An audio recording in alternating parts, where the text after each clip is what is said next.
Welcome back to my channel Joyita Sagar again. তো তোমরা সবাই কেমন আছো? আশা করি ভালো আছো, আর আমরা মোটামুটি ভালো আছি।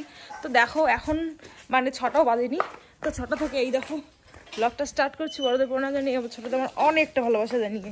আর দেখো রেডি সেডি হয়ে যাচ্ছে কথা বলতো, আজকে অষ্টমী স্নান। তো দেখো আমি বাড়ি থেকে স্নান করে নিয়েছি, আমি গিয়ে খালি পুজো দিব। আর এখানে সব খাওয়ার জিনিস আছে আর কি, পুজো দেওয়ার পর সবাই যেটা খাবে। আর শুধু আমি না, আরও অনেকেই যাচ্ছে। তো চলো ভিডিওটা দেখতে থাকো। আজকে একদম সকাল থেকে শুরু করলাম, তো কি করব না করব কিভাবে পুজো দেবো সবটাই কিন্তু দেখতে পাবে। আমরা কিন্তু বেরিয়ে পড়েছি, আর আমার শাশুড়ি মা যেহেতু বড় মেয়ের বাড়িতে আছে, আজকে 7 দিন হয়। তো এখন আমি কার সাথে যাব, তার জন্যই দেখো আমার হচ্ছে ছোট ননাস, তার হচ্ছে শাশুড়ি মা, আমি, বোন আছে, ভাগ্নি আছে, তারপরে দিদির মানে যা আছে। তো আমরা সবাই মিলে কিন্তু এখন যাচ্ছি স্নান করতে, অষ্টমী স্নান করতে। আর দেখো রাস্তায় মাকে বলেছি, যেহেতু কোথাও যদি যাই, কোথাও আমার শ্বশুরবাড়ি থেকে বেরোলেও যদি কোথাও যাই, আমার বাবার বাড়ির সামন দিয়ে যেতে হবে। তো দেখো মাকে থালা আনতে বলছে, লবণ, যেহেতু দই চিড়া নেওয়া হয়েছে তো লবণটাও লাগবে প্লাস থালাটাও লাগবে কিন্তু। তো দেখো মা ওটা হচ্ছে দিল। আর এই যে এখন আমাদের নিগমনগরের মানে আমার বাড়ি কিন্তু নিগমনগরে, আমার বাবার বাড়ি তো একটু আর কি একটু নিগমনগর থেকে আগায়। তো সেই নিগমনগরের মেলা পার হয়ে এখানে আসলাম আমরা ভাগ্নিতে। আমি কোনো দিনও ভাগ্নিতে আসিনি, এত বড় হলাম, যেহেতু আমার ওই বাড়ি নিগমনগরই। তো ওই প্রত্যেক বাড়ি ভোরবেলা উঠে হেঁটে হেঁটে ওই আসি নিগমনগরে, ওখানে স্নান টান করে পুজো টুজো দিয়ে বাড়ি চলে যাই। এখানে দেখো আমি কিন্তু বাড়ি থেকে স্নান করে আসছি, ওই দেখো আমার বোন আর ভাগ্নি দুজনে কিন্তু স্নান করছে। আমার বিয়ের পর হচ্ছে 2বার আমি পাইলাম আর কি এই অষ্টমী স্নান। কিন্তু সত্যি কথা বলতে একবারও আমি স্নান করিনি, কারণ আমার কাছে কথা হচ্ছে একটাই, যেই দিন আমার বরের সাথে স্নান করতে পারবো জোড়ায়, তো সেই দিন আমি স্নান করব। তো আমি বাড়ি থেকে স্নান করে এসেছি, আর পুজোর কিছু পুজোর কিছু জিনিস নিয়ে এসেছি। আর এখানে দেখো চলে আসছি বাতাসা নিতে। সত্যিকার প্রথমবার আসলাম। আর না, মেলা বাড়িতে আমার কিন্তু অতটা ভালো লাগে না মেলা, কারণ অনেক ভিড় ভাট্টা হয়, মানে কেমন জানি দম বন্ধ হয়। একটু যদি মেলাতে যাই না, একটু ঘোরার পরেই আমার ইচ্ছা করে না আর যে আমি বেশি একটা ঘুরি। তো এরকম হচ্ছে আমার অবস্থাটা হয়। আর ছোট ছোট মেলাতে তো বেশি একটা ভিড় হয়, আর বড় বড় মেলাতে দেখবে অত কিন্তু ভিড় হয় না, যেহেতু অনেক বড় এরিয়া জুড়ে মেলা হয়। তো তার জন্যই কিন্তু কি বলো তো, ফাঁকায় ফাঁকায় মেলা ঘোরা যায় ভালো করে, বেশি ভিড় ভাট্টা আমার একদমই মানে সহ্য হয় না। এখানে দেখো মাকে আর কি বাতাসা দিতে এসেছি, আর মানে প্রণাম করতে, আর কপালে একটা কি নিব, চন্নামিত নিব, তো সেটা নিতে এসেছি। দেখো আমাকে দেখাই যাচ্ছে না, এত ভিড়ে একদম ঠেলাঠেলি করে তো ভিতরে ঢুকলাম। তার মধ্যে যাই হোক মানে ওটা করা কমপ্লিট, কারণ ওখানে গিয়ে তো পুজো দেওয়াই যাবে না, মানে ওখানে আসছে সবাই প্রণাম করছে আর সবাইকে বলছে যাও যাও তোমরা। আর দুই সাইডে কিন্তু আরও অনেক হচ্ছে ঠাকুর ছিল, সেগুলোতে আর যাইনি। তো দেখো আমার পুজো দেওয়া শেষ হয়েছে, কারণ বুনু আর মাগর হচ্ছে ওদের স্নান শেষ হচ্ছে, ওদের দুজনকে নিয়ে পুজো দিতে গেছি। তারপরে দিদিরা আবার স্নান ছেড়ে আর কি আসলো। আর দেখো এখানে আমার অনেক কিউট কিউট সাবস্ক্রাইবারের সাথে দেখা হলো, যেটা আর কি প্রত্যেক জায়গায় হয়, এরকম অনেকজনের সাথে দেখা। হয়তো কারোর সাথে ভালো করে কথা বলতে পারি না, তোমরা প্লিজ কিছু ভেবো না। অনেক সময় ওরকমও হয় আর কি, যে অনেক দেখা হয় হয়তো, বা সে কথা বললো, বা আমি হয়তো কোথাও ব্যস্ত ছিলাম, আমি ভালো করে কথা বলতে পারলাম না, এরকম কিন্তু অনেক টাইমে হয়ে থাকে। তো দেখো সবাই কিন্তু স্নান করে চলে এসেছে, এখন সবাই হচ্ছে পুজো দেওয়া আর কি কমপ্লিট। তারপরে এখন দই চিটাটা আনছি, সেটা তো খেতে হবে, তাই না বলো? তো দেখো তার জন্যে চলে এসেছি একটা মিষ্টির দোকানে, এখান থেকে আমরা আধা কেজি জিলাপি নিব। তারপরে এখন জায়গা খুঁজতে খুঁজতে আমরা জমিতে চলে গেছি সবাই মিলে। আর এখানে দেখো সবাই মিলে গোল করে বসে এখন ব্যাগের মধ্যে যে আমি দই চিড়া কলা সব আনছি, আবার মারাও মানে দিদিরাও আনছে চিড়া মুড়ি সব কিছু আনছে। তো এগুলো নিয়ে এখন দেখো এখানে বসে পড়েছি, এখন সব পাতায় পাতায় দেওয়া হবে, তারপরে কিন্তু খাওয়া হবে। আচ্ছা তোমরা দুজন দুটো কমেন্ট করেছো, একজন বলেছো দিদিভাই তোমার সেলাই মেশিনটার দাম কত? সেটা নিয়েছে 11,000 11,500, মানে আমার সব সুতা তারপরে কেচি সব কিছু নিয়ে 12,000 টাকা পড়েছে, হ্যাঁ টোটাল আর কি। আর বলেছো যে আমি গদিটা যে নিয়েছি বিছানার গদিটা, সেটার হচ্ছে দাম কত? তো সেটা আমার কাছে 5,000 টাকা চাইছে, আমি নিয়েছি 4,700 টাকা। তো বেশি একটা ভালো না, সত্যি কথা বলতে, কীরকম জানি। তা আমি বলবো তো না নেওয়াই ঠিক এখন আর কি, ইউজ করার পর বলবো এগুলো না নেওয়াই ঠিক। হয়তো 10,000 টাকার পাওয়া যায় একটা, সেটা নাও, না হলে তোমরা বিছানার আর কি তুলা দিয়ে গদি বানিয়ে নাও। তো দেখো বোন এখানে আমার ভিডিও করে দিচ্ছে, আর আমি দেখো অনেকগুলো দই চিড়ে নিচ্ছি, কারণ দুজনে খাবো বলে, আর আমি এখানে সুন্দর করে মাখছি। তারপর দেখো বোন এখানে হ্যাঁ, বললো যে ফুচকা খাবে, তো তার জন্যই দেখো এই যে ফুচকার দোকানে চলে এসেছি ফুচকা খাওয়ার জন্য। আর হচ্ছে তারপরে বাড়ির জন্য কিছু একটা খাবার নিয়ে যাব। তো এই হচ্ছে আমাদের আজকের মেলা। আমরা কিন্তু এইটুকুই মেলা ঘুরেছি, এসেছি, স্নান করেছি, পুজো দিয়েছি আর দই চিড়ে খাইছি আর হচ্ছে বাড়ি। প্রত্যেকবার কিন্তু আমাদের এরকমটাই হয়, এরকমটাই করি।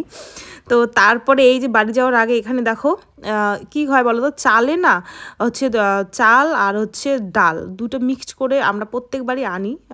আনার পরে এইদিকে এরকম অনেক সাধু সন্ন্যাসী, তারপরে কি বলবো আর অনেক দিন দুখুনি মায়েরা তো বসে থাকে। হ্যাঁ, দুই সাইডে অনেক আছে, অনেক। তো সবাই কিন্তু এভাবেই আনে পুজো দেওয়ার পর। আমি জানি না এটা কেমন নিয়ম বা এটা কিসের জন্য এই নিয়মটা তৈরি হয়েছে। আমি প্রত্যেকটা অষ্টমী স্নান, গঙ্গা স্নানে এই এই জিনিসটা দেখি। আমি মানে এটার মাহাত্ম্যটা আমি জানি না কেন আর কি দিতে হয় বা কী সমাচার, তো দেয় সবাই, তাই আমরাও কিন্তু ছোটোবেলা থেকেই আনি।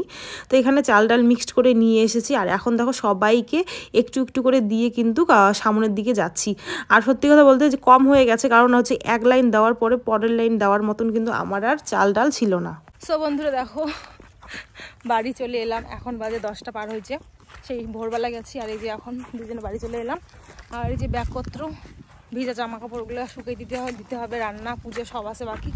তো চলো বাড়ি এসে দেখো আমার পূজা করা কমপ্লিট। আর এখানে দেখো এই যে রান্না বসিয়ে দিয়েছি, কালকের মাছ ছিল সেটাকে আমি আরেকবার ভেজে নিচ্ছি। সাইডে হচ্ছে ডিমের কষা করেছি আর একটা ঝিঙে আলু, তারপরে হচ্ছে সোয়াবিন, সব কিছু দিয়ে আরেকটা রসা করেছি, কারণ ঠাকুমা হচ্ছে ডিম খায় না, ঠাকুমার জন্য এক্সট্রা করে রান্না করতে হয়। মানে কি বলবো আর অনেক ভেজাল, অনেক ভেজাল। সংসার করা যে কি জিনিস আমি হাড়ে হাড়ে এখন টের পাচ্ছি। হাড়ে হাড়ে টের পাচ্ছি কি, আমি জানি যে বিয়ে করলে মানে মেয়েদের বিয়ে করা মানে জ্বালায় ভর্তি, মাথাতে জ্বালা, মানে জ্বালায় ভর্তি আর কি।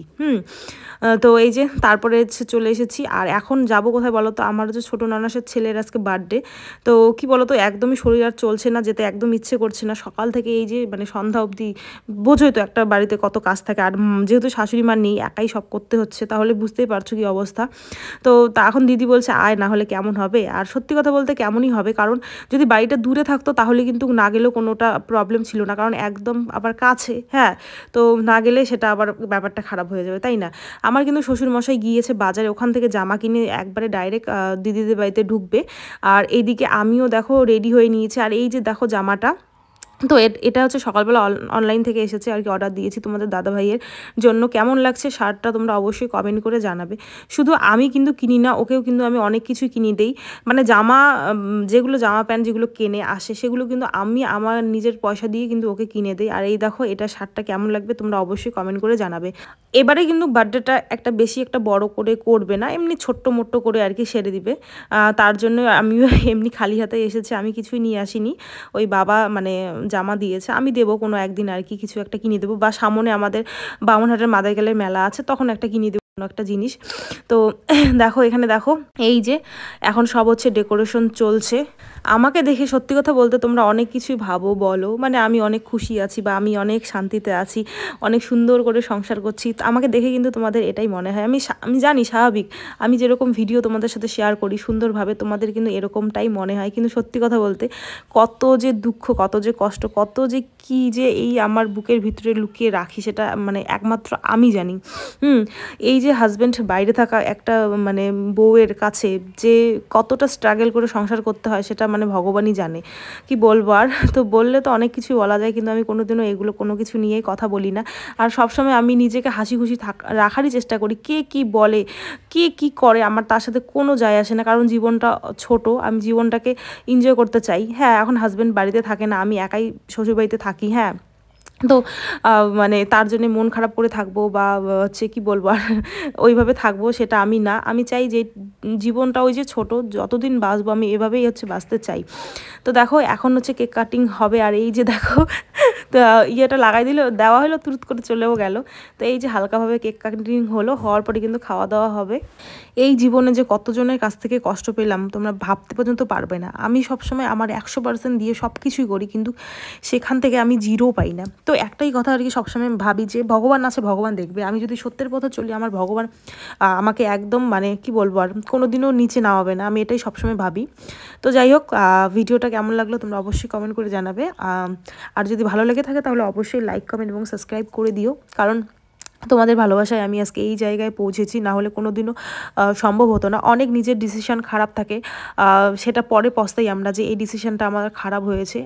আবেগের বশত আমরা অনেক ডিসিশন নিই। আমি একটাই কথা বলবো, কোনোদিনও আবেগের বশে আর কি কোনো ডিসিশন নিবে না, ভেবে চিন্তে কিন্তু ডিসিশন নিবে।